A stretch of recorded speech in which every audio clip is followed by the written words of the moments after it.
Hi everyone, it's Linnea, and it's product reveal time for the October 1st release from Whimsy Stamps. So this time I'm showing you the Tree Assortment Die Set. This is a set of 6 dies that will cut apart individually. You can break them apart at the tabs or you can cut them. I've cut each one of these trees out of white cardstock and I'll lay them on this black cardstock just so that you can really get a good idea of how these dies cut. So for some size reference, the largest tree on the left there is 5 3/4 inches tall by 1 3/4 inches wide at the widest point. And then as I lay these out here, the smallest individual tree is about 2 3/4 inches tall by 3/4 inches wide at the widest point. That grouping of 3 trees is 2 1/4 inches tall by 2 inches wide. And then you also get this die that's like a row of trees.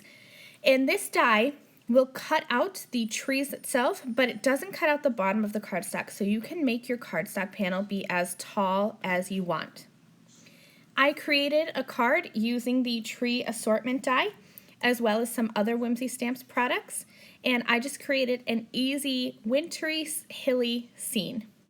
The Tree Assortment Die Set, as well as the rest of the October 1st release, is available now in the Whimsy Stamps shop. Thanks for watching. Bye.